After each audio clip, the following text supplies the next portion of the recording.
This is R2D2, the main character of Star Wars. And today we're gonna find out just how many times he saves the day, so comment your answer and see if you're right at the end of the video, because we're building every scene in Lego. But first, we need to fix the actual minifigure because R2 has a deployable third leg for traction and balance. And with those added pieces, we're ready to roll right into Episode 1, Phantom Menace. Aboard the J327 Nubian starship, which we will not be building, sits the astromech docking bay on the inside, which is where we first see R2. I added these 3 docking stations, tiled off the floor, and put in these 3 astromechs. The ship takes heavy damage, so the droids are deployed to make repairs. And R2 pretty much just watches them get blasted into space. We're losing droids fast. But he fixes the shields and becomes a hero. He follows this wise guy through a sandbox planet, which is really hard for R2 to roll in, and they go to a shop where they meet a kid that invites them over to his house. And this is where R2 meets exposed C-3PO. My parts are showing. My goodness. R2 hangs out with the naked protocol droid, and together they help the kid with his pod racer. And R2 even transports it to the racetrack. Apparently it was mission complete because they hopped back on the ship, made a pit stop, and flew back to Naboo, where all the trouble started in the first place.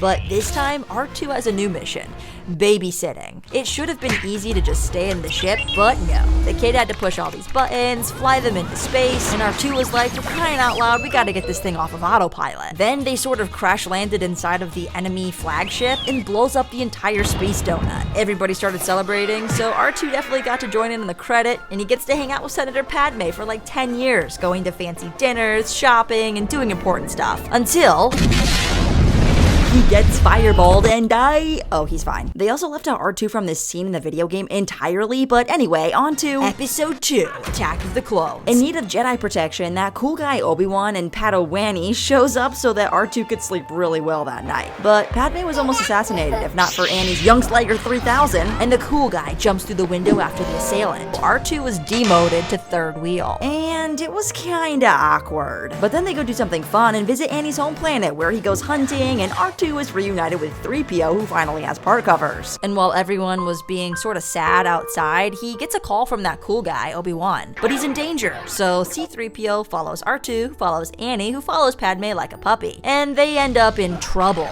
This is yet another scene that LEGO has never created, so it was a little difficult to figure out the layout. I started by building up the door that they enter into the droid factory and then placed it on top of another platform. That way I could build multiple conveyor belts. For the first belt, I added in this punchy arm that turns hot metal into flat pieces, and a tech arm that does something else, which I have no idea what it does actually. I added grates to make it look more like a conveyor belt, and then I added these different parts to the next belt that are going through a cutting and refining process. It didn't quite look like a droid factory yet, so I added a final layer going diagonally with the droids hanging above. Now, right off the bat, C-3PO gets in the way. And R2 is on a mission, because somehow he knows that Padme's getting herself into trouble. A bucket load of trouble. Anakin was too busy swatting bugs and finds himself in trouble, and meanwhile, C-3PO's getting himself some new parts. Now, picture this. If R2 didn't save Padme in this scene, Anakin wouldn't have turned to the dark side in order to save her, because there wouldn't be a Padme. Moments later, a battle breaks out and the droids are released onto the Geonosis arena floor, scattered with Jedi. Die, Jedi gods! And since R2 was partially responsible for the beheading of his friend, he helps a droid out and drags him to safety. At the end of the movie, we see a secret wedding happening between Anakin and Padme, who you'd never know was Anakin and Padme due to their hoods. And that's about how well they kept their marriage hidden. And luckily for R2, he's no longer a third wheel, but now a fourth wheel. R2 and Anakin end up going on a lot of missions together during the Clone Wars, so comment if you want to see some of those missions built out in LEGO. But for now, we'll fast forward 3 years to Episode 3, Revenge of the Sith. Opening with an epic space battle and R2 zapping a buzz droid right in the eye, they land on Grievous's flagship, the Invisible Hand. I told you it wasn't invisible. And R2 was placed on elevator duty. R2, we need to be going up, not down. And just when you think he's toast, he spills out oil and ignites his jets, melting those Seppi droids to the ground. Moments later, he comes steamrolling through the hallway, only to get captured, making the weirdest distraction I've ever seen, and then crash lands on the planet Coruscant below. Now, from this point, I'm gonna guess R2 was at the Jedi Temple, since he's in Anakin's starfighter after the massacre. Anakin proceeds to whisk him to Mustafar to put a swift end to the war, but R2 has to stay by the ship, so he doesn't exactly know what's happening. He does know that 10 minutes later, that cool guy Obi-Wan comes back and takes him to go see Uncle Bail. However, Anakin never comes back for R2. Padme passes away from sadness, and this destroys R2, so he becomes silent. C-3PO, on the other hand, was extremely annoying, so his memory got wiped, and the two of them served under Bail Organa for nearly 20 years, until Episode 4, A New Hope. And Padme's kid, Princess Leia, who nobody's supposed to know is Padme's kid, reignites his inner hero by sending him on a mission to go find that cool guy, Obi-Wan. So him and 3PO jump in a pod and land in their favorite place, the sand. R2 gets stunned by some Jawas, sold into droid slavery, to this nice man that somehow manages to purchase the exact same protocol droid as his dad did. But R2's already gone to find Obi-Wan, and R2 is able to finally deliver the message to that cool guy Obi-Wan. He probably knows exactly what to do, but doesn't want to tell Luke that his dad went a little loco, so mission accomplished. Time for drinks, right? You're a droid. We don't serve their kind here. We don't want them here. Enter Transportation Guy and Walking Carpet, who were supposed to take them to the princess but get pulled into this giant metal moon. Ironically, R2 finds out that the princess is actually on this battle station, so while the boys go to rescue her, R2 and 3PO lock themselves in the closet, until 3PO remembers to turn his comms back on, only to hear that the boys found the princess and jumped into a trash compactor of all places.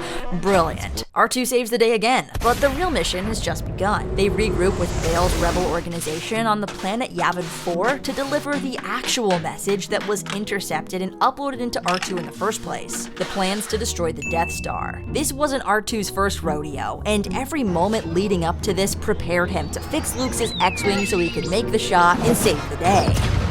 They proceed to go to the medal ceremony where they all get medals, except for the walking carpet. I mean, even the droids get medals. And they all live happily ever after, until Episode 5, Empire Strikes Back. R2 finds himself on yet another planet that is very difficult to roll on because the rebels for some reason thought it was a good idea to hide out on a frozen wasteland until the Empire found them. R2 escapes with Luke in his X-Wing and they jump to another deplorable planet.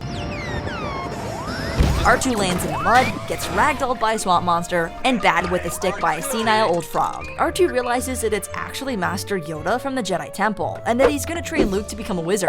But Luke dips out early, directly disobeying Yoda, which reminds R2 a lot of Anakin. They go to Cloud City, only to find that all of their friends have been taken captive, and Transportation Guy becomes the cargo. R2 is reunited again with C-3PO, who is for some reason in pieces, so he tries to help put him back together on the ship, but the ship's broken. Fortunately, R2 downloads like all of the cheat codes every time he sees a terminal, and he knows that the hyperdrive isn't broken, but it's just disabled. So he fixes it, allowing them to escape the Empire, and they all live happily ever after.